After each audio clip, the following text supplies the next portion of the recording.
Hey guys, throughout the years, silver has been known to be one of the most precious metals. Silver was actually one of the first metals to be discovered and used, and due to how much people want it, there is no doubt there's some interesting history behind it. In the 16th century, Spain invaded the majority of the Americas, creating the Viceroyalty of New Spain in 1521 in Western America, and the Viceroyalty of Peru in 1542 in South America. Due to the diseases of the West and Spanish being a dick to the natives, the population of the indigenous people declined by about 80% in just a couple generations, but that didn't stop the Spanish.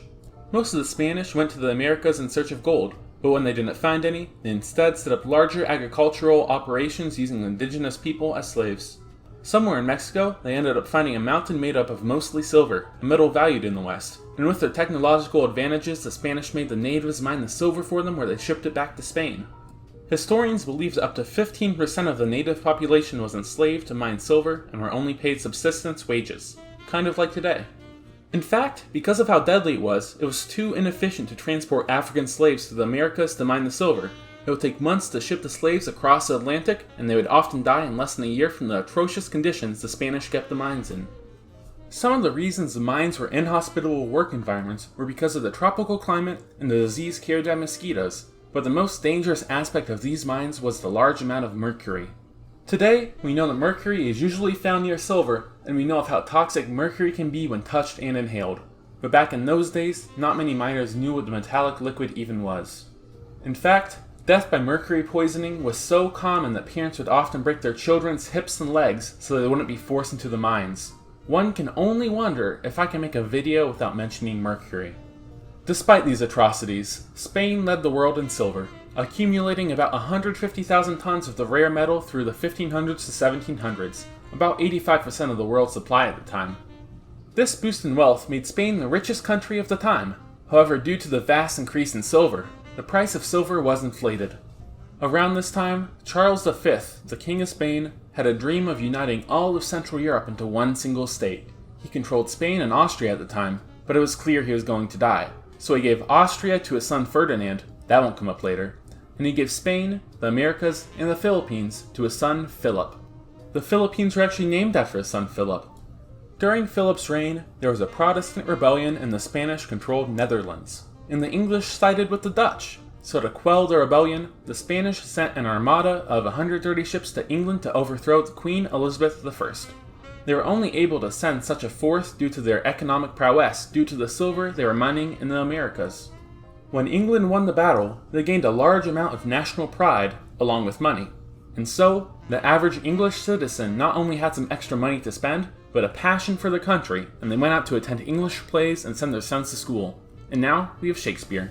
So, to conclude this segment, the discovery of silver in Mexico led to the rise of Shakespeare in England.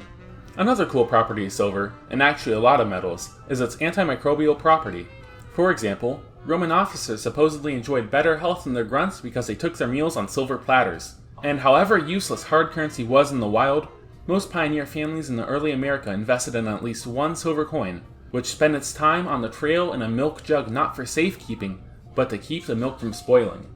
For more than a century, people gradually replaced folk remedies with prescription drugs. But declining confidence in modern medicine has led people to self-administer drugs, such as silver, once more.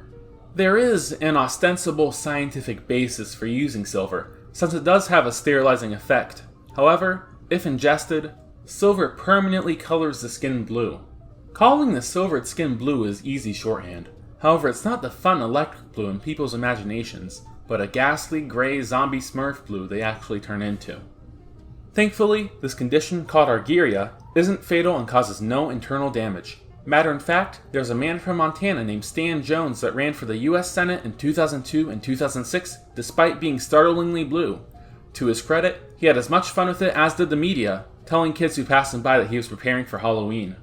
Jones explained how he contracted argyria, saying that he became obsessed in 1995 with the upcoming Y2K computer crash, and with the lack of antibiotics in the upcoming apocalypse, his immune system better be ready.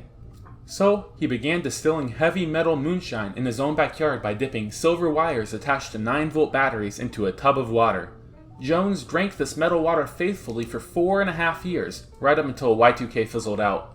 Today, there are only a few uses for silver. Silver chloride is used in older cameras. When light is shined on silver chloride, the molecules break apart and you're left with silver and chlorine. The darker silver left behind is visible, which is the basis of all black and white photos and videos. Silver is also used in mirrors. I could have sworn when I was younger that mirrors were just glass, but it turns out the reason mirrors are so reflective is because silver is the most reflective metal. Almost all mirrors are made of glass and a tiny layer of silver sprayed on top. So, in conclusion, silver has had a long and interesting history as one of the Earth's weirder elements, and I was barely scratching the surface with this one. There are other cool stories I didn't have time for in this video, but anyways, thanks for watching. Bye everyone!